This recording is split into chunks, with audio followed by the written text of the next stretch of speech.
eyi assalamu aleykum wa rahmatullahi wa barakatuhu bandiraɓe sehilaɓe janggiyankoɓe en garti kadi e windande men hande Allah wallina en noon en jangguino alkule ɗe ha timmi mi wino on pular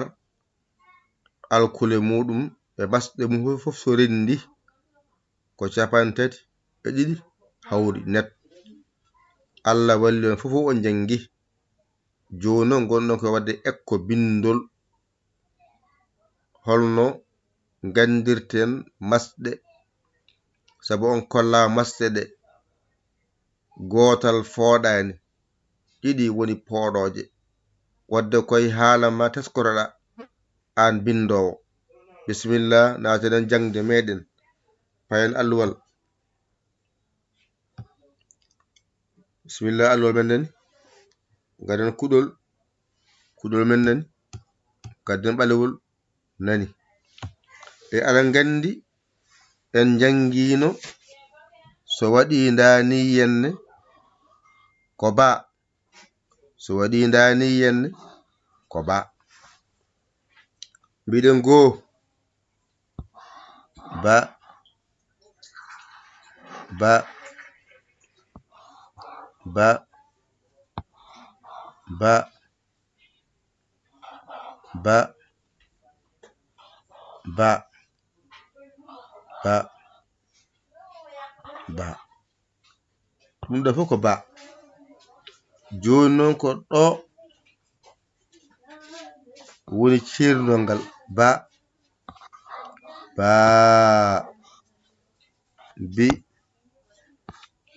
bi be be bo bo bu bu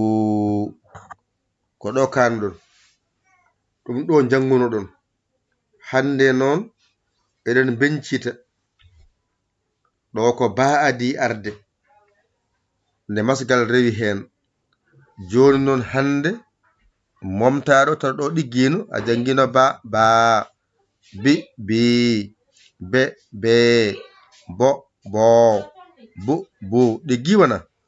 momtago ɗiggi ko gadda noon ay ɗo mbaɗani a ɗo mbaɗa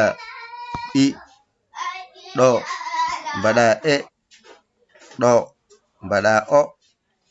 ɗo mbaɗa u ayde ɗone mbaɗa a poɗɗo ay ɗo mbaɗa i poɗɗo ɗo mbaɗa e ay poɗɗo ay ɗo mbaɗa o poɗɗo ay ɗo mbaɗa u poɗɗo gasi lankiɓe joyi de ngara janggen noon ay a o so adima ba o fuɗɗi arde mbiyata ko ab ay ab ab ɗo pooɗa mbiya ab ab ab ab ɗo mbiɗa ko ib ib ɗo mbiya ib ay iyo adi haalede ɗo ko a adi haalede garɗa e bohe mbiɗa ab ab ɗo ko iyo adi arde mbiɗa ib ay ib ɗo ko e adi mbiɗa eb ɗo mbiɗa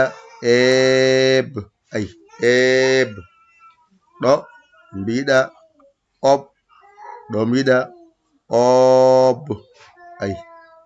ɗo mbiɗa ub ub ɗo mbiɗa ub gasi woni joyi a timmini ɗo ko bi ib wonɗo ib ɗo ko eb ɗo ko eb ɗo ko ob ɗo ko ob ɗo ko ub up. ɗo jon ko masɗe ɗe ngadi alkulal ngal adi yeeso. Jangon ɗon ko alkulal ngal adi maska ngal yeeso. ɗo ko wenciti wadde ab, ab, ib, ib, eb, eb, op, op, up, up. Bamide ɗo joka jangen ɗo ha ɗigganani mbasin heñade ab, ab, ani ngara mbaɗani momten ɗo mbaɗen ni momten ɗo momten ɗo momten ɗo momten ɗo momten ɗo momten ɗo momten ɗo momten ɗo momten ɗo momten ɗo garten noon mbaɗen hen jangirgel ɗo peccen ɗo peccen ɗo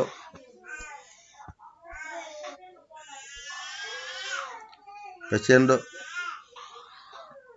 peccen ɗo peccen ɗo hen ɗo peccen ɗo gasi ɗo ara feccima hakkun teri gasi. Joni sen ngari noon ganden ko ɗo woni ab, ɗo woni ab, ɗo woni ib, ɗo woni ib, ɗo woni eb, ay ɗo eb, ɗo woni eb, ɗo woni op, ɗo woni op, ɗo woni up, ɗo woni up. Gasi joni jangde ma timmi ngara momta momta ɗum ɗo ayde ngara mbiya ab, ab, momta ab, ab, jokken ib, ib, ib, ib, eb, eb, eb, eb, eb, eb, ɗo ko op, op, op, op, op, op, ɗo up, up. Gasi ɗo joni so a ɗiggino ɗan kadi a yalti kadi masɗe gadima alkulal. Joni a jangi alkulal ngal ado masɗe keede yeeso. Han janguɗa ko masɗe gado alkulal heede yeeso. Garawo o masɗe lambo. On paami ɗon no moƴƴi de kaalen ɗo haɗa woɗɗoyde kadi ƴette kuɗi mon e karneji mon mbañirɗon jangon ɗigga. Yo Allah wallu kadi yo Allah newnu yo Allah reen yo Allah gondiɗo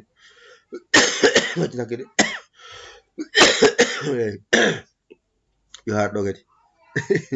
ɓare gillo ada hade goɗɗum joddi yetti hen e kaalen nani alhamdulillah bi alamin.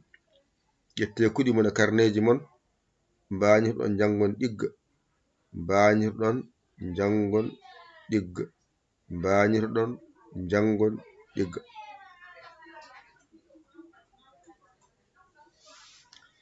An jiɗɗo jokkodirde e jangde mbatta ko 00 221